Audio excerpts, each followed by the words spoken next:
provide that regional focus, and I'm definitely keen to do that. That's why I got into politics. So I imagine it'll be something like that. She did touch on regional transport, so that's exciting.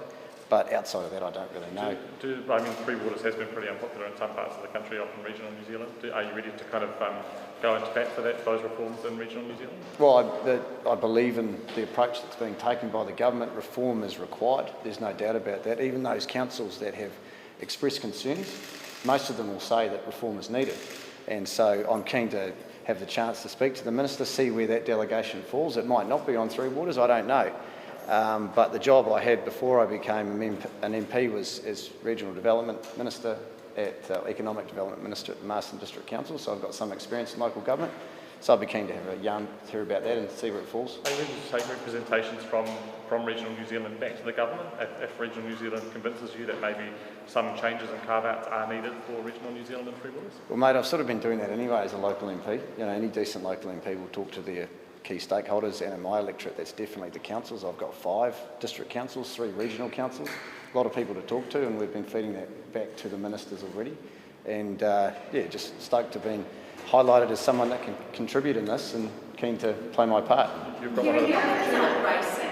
You've got a retired greyhound. I do. What would you do to see in that space, given it's got some bad publicity lately? Oh yeah, sorry, I'm not really experienced in this sort of stuff. So this is the one that I'm particularly stoked about. You know, I'm so passionate about the racing industry. I first started working in the racing industry when I was 15 years of age at the Marsden Greyhound track, and my family's had a long history in that. So yeah, honestly, to be named Racing Minister today is a huge honour for me. But again, I'm not really in a position to talk about what changes could happen or couldn't happen, because I need to have that briefing with the former Minister now, and I can't do that till at least tomorrow afternoon. But I've got no concerns about the current approach that the government has taken in the racing industry, and indeed the signal that the Minister's given the industry around its need to continue to improve on certain aspects to maintain its social licence. So I've got no concerns there. Do you have a view on whether racing in the future should be pulled into the sport and recreation portfolio and not be a separate portfolio of the way it is at the moment? Yeah, I know some people have some quite strong views about whether there should be a racing minister. Obviously, I feel there should be. Racing's more than just going to the track and having a punt. It's actually a significant export industry, contributes just as much to the GDP as fisheries, and no one's suggesting we get rid of the fisheries minister. So I think that in this role, it's a real opportunity to highlight that to the country and demonstrate the benefit of the racing industry to the country, but in particular to regional New Zealand. When did you promise to call you and not get stuff? I'm not going to go into detail there, but it's all happened quite quickly. Yeah. Yeah, we had a yarn last week, but I didn't know the details till today. So, I was hoping to get racing. I got it, so I'm stoked. Are you guys actually just I am, I'll miss him, but I do understand why he's wanting to leave to spend more time with his family, and it's hard to argue with that, but I will miss him. Fafs is a good mate of mine, a genuine top bloke, and I know that he's made the right decision for him and his family, so I wish him well. And are you excited about Adrian Rudolph stepping into that speaker role? I think you'll see with Adrian is that he's got the respect of the House he has had for the whole time, and I'm sure he'll do an excellent job. Does Trevor have that respect? Well, Adrian is moving into that role now, and so I don't see much point in arguing or discussing about the views of Trevor. The point is that he's now resigned, and everyone, I'm sure if you talk to the opposition parties, everyone will welcome the fact that Adrian's going to be the Speaker. Kieran, you've got one of the biggest electorates in the country, a pretty marginal electorate, and it was difficult to win for you over a number of elections.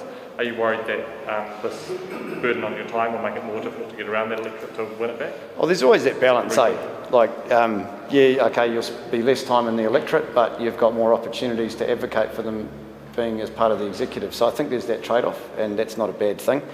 I've prided myself in being visible in the electorate. That's why I was the first MP to come up with that mobile electorate office and get it approved by Parliamentary Service. I'll still be using that, just probably not as much as I have been.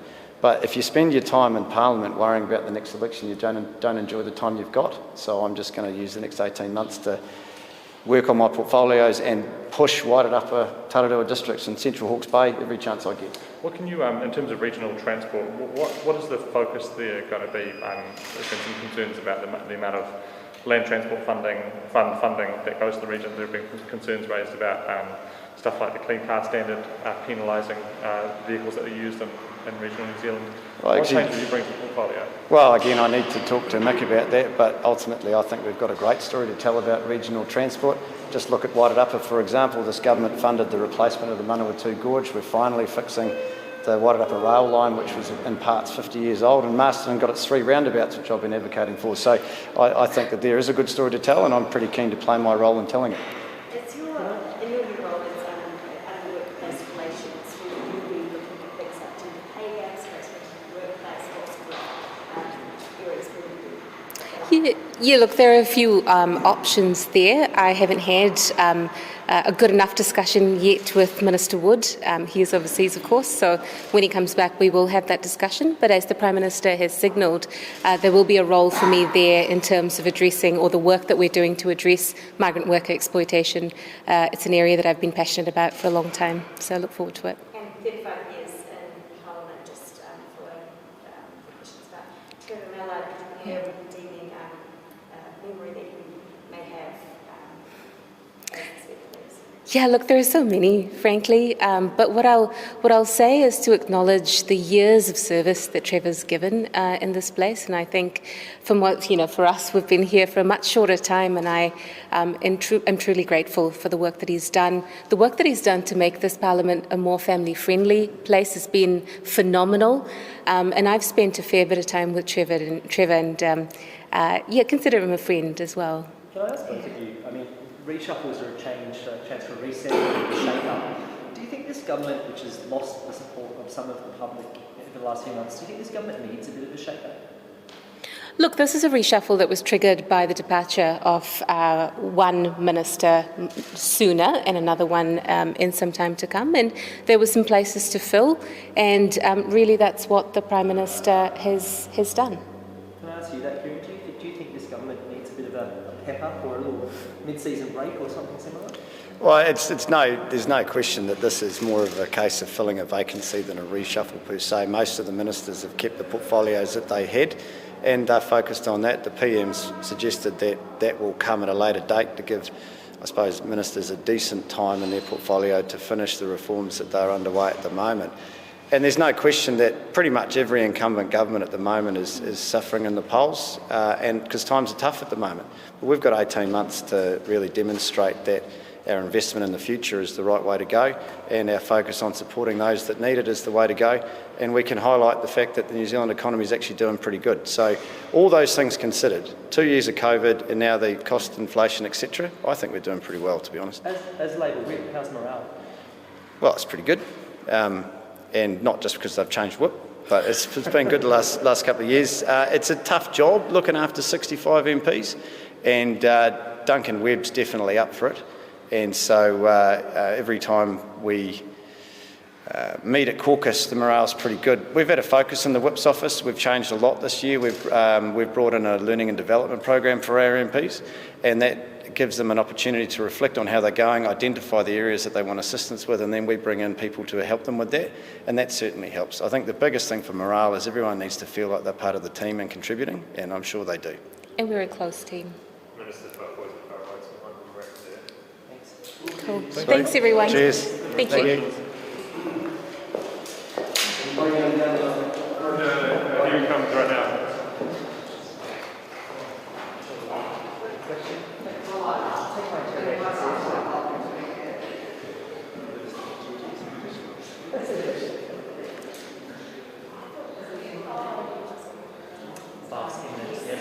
Here he comes.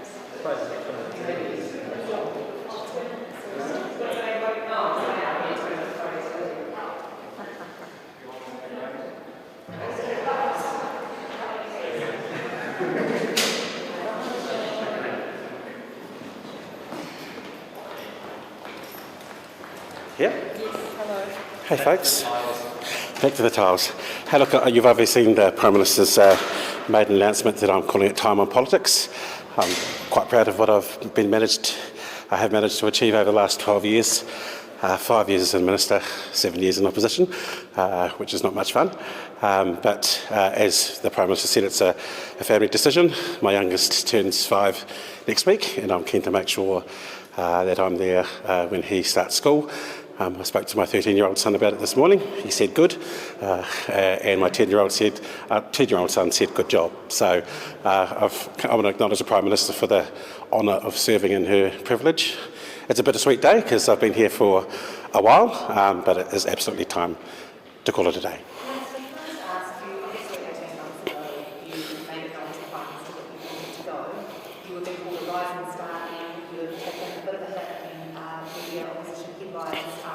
Over the last 18 months, do you regret not sticking by what you wanted to do with your intentions that you and to actually stay on because you were asked about it? No, back then it would have been bittersweet, and today it's bittersweet. As I said to you last week, I love it here. It's a great opportunity, but I also love my family, and it makes it easier when there's a date and a line in the sand where you can say, that's enough for me. When my kids start school, I'll leave politics. That's it. Has it been hard to stay in a job though when you're No, because I don't think you should take on a cabinet position if you're going to be half pie about it. I'll put everything into it. Some people have written opinion pieces about my performance. Having been someone who used to sit in the seat and offer commentary, I've now got 12 years of experience as well as opinions, and opinions are opinions. Look, I don't quite know yet. I'll sort that out with the Prime Minister and our whips, but it'll be in the coming weeks. I've got to make sure I find a spot to give a valedictory. So I'll sit down with the incoming Minister of Emergency Management, who's still acting as the whip, to be able to do that. Sorry? I don't know yet. I put a few feelers out there. It's difficult to apply for jobs if you don't want to let anyone know that you're leaving your job. So that will start in earnest. But I'm not worried about that. I'm very happy about the family decision I've made. I've been around here for a bit, so hopefully someone won't want to think about giving me a job. When did you start in the press gallery? How long have you been working in this building? Oh gosh, I think I first started with a camera person here in 2002. So it's been a very long time. As I say, I covered the 2005 and 2008 elections, which sounds like a long time ago. I worked for a couple of years to fill, 7 years in opposition and 5 years as a minister. So as you can imagine, as much as I love this place and everyone in it, I think at 46 I've still got a few years ahead of me. It's time to go. You looked relaxed and Sorry, can you start? What was the start of that question? just walking down here and just the way you talked before, you looked relaxed, you looked happy. Are you feeling like this is the right decision to make? How are you feeling? Look, it's absolutely the right decision for me. It's a bittersweet day. I'm going to miss a lot of people who have become good friends over the last 12 years as a Member of Parliament, whether it be my caucus colleagues, ministerial colleagues and staff who work with us every day. And, there are other people around this precinct that you see every day that you end up becoming quite good friends with. But I know it's the right time to leave. I've got school visits next week, and as I say, it'll be a nice change. You said you weren't really seeing the defer. Oh, look, I'll watch it with great interest, but it's absolutely the right thing to do. Again, you want to see things through, but you also, if you have a line in the sand that's a date, then that's just the reality of it. Sorry, I'll get it. There were some criticisms of the delay, the slow immigration reset, and the failure to bring nurses to New Zealand, hate speech legislation. My question is, did you just have simply too big a workload? Look, it's been busy. I think we made sure things got done on time. Obviously, the borders reopen on July the 31st. A lot of the issues that you talk of there are complex issues that I think we wanted to make sure that we got right. I also wanted to make sure that they were tidy because I knew there was a line in the sand, and for many of those things, we've been able to do that. I watch with interest now, supporting the government, because I stand by every decision that we've made. I've obviously watched the PM's presser, and I think we've made, in the areas that I've been responsible, we've made the right decisions, and I watch with interest my colleagues who will take over those portfolios. A question to the two new ministers. I mean, the reshuffles are a chance for a reset and a change in direction or a change of narrative. Do you think the government needs a bit of a pep or needs a bit of a reset at this point? No, I think this is a decision for me, so it's not necessarily about anything bigger than that. But I think we've come out of COVID and got back onto the business of making sure we, as a party, ensure that our manifesto commitments are achieved. We're doing that. All of the things that I said in train, we're about doing that, and we're just going to make sure we keep doing that. What did your family say when you told them? As I say, my 13-year-old son George said good. I then spoke to Fred, his 10-year-old brother. He said good job. And when I left this morning, my nearly 5-year-old boy Theo said, make sure you're at my school visits next week, Dad. And so I think they will be happy. Has that line of the sand been brought forward for you pressure over the past couple of weeks following you? No, because on the 22nd of June, my son turns 5.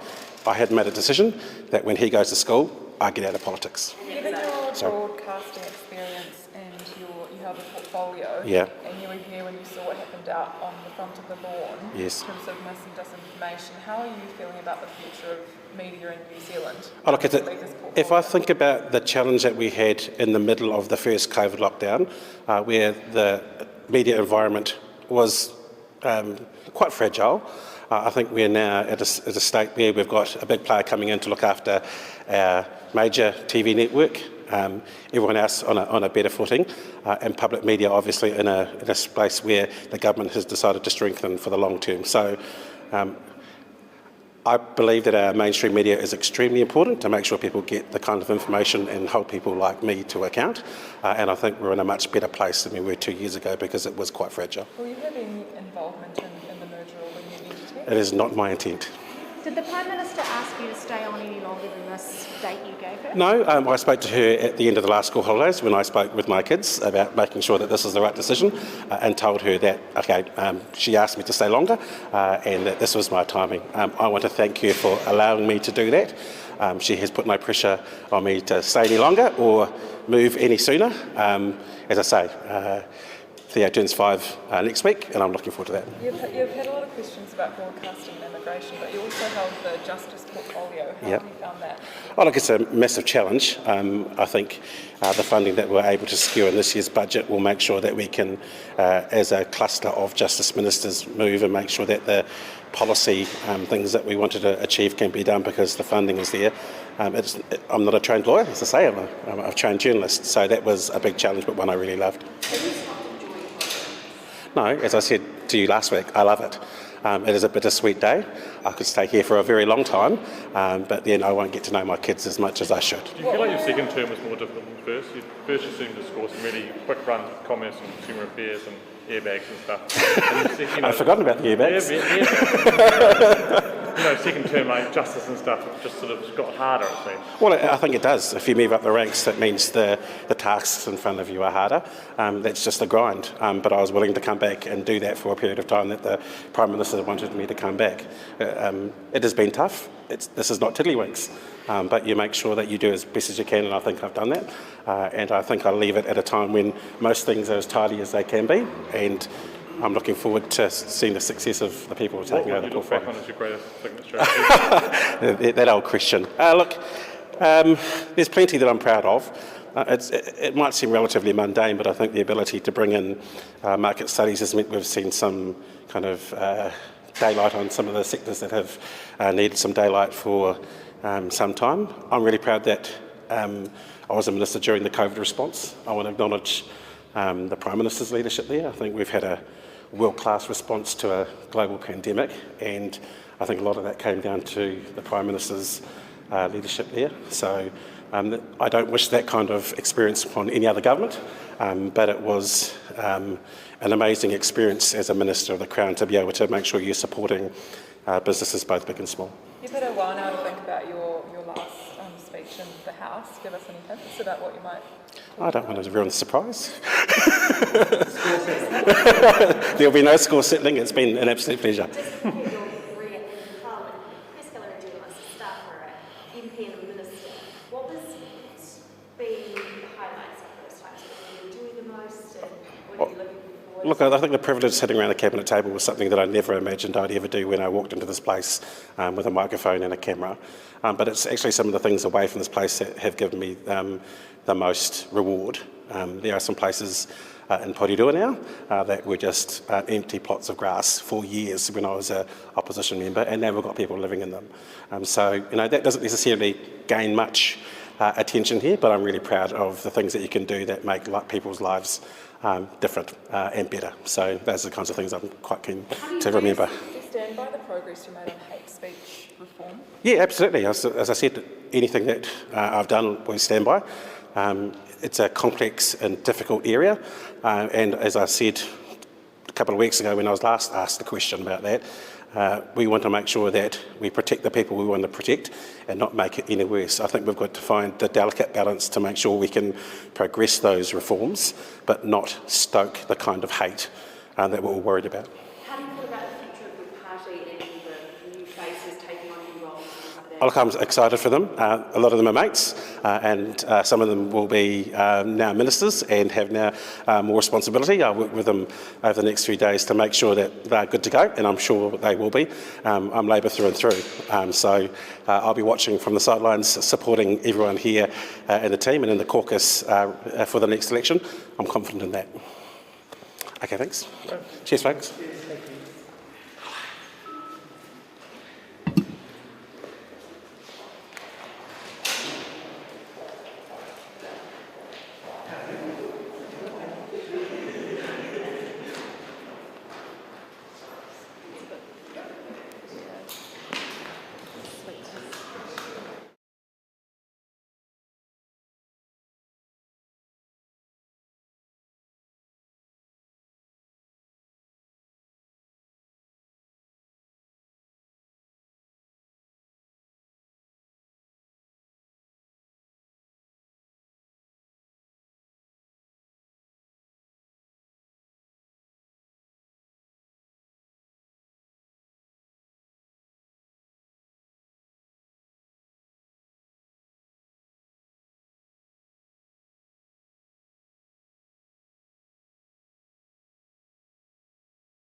I just saw them coming around the corner of the eye. I saw them come in, I thought, oh shit, they're not going to get round the back here. Yeah, that's why I made.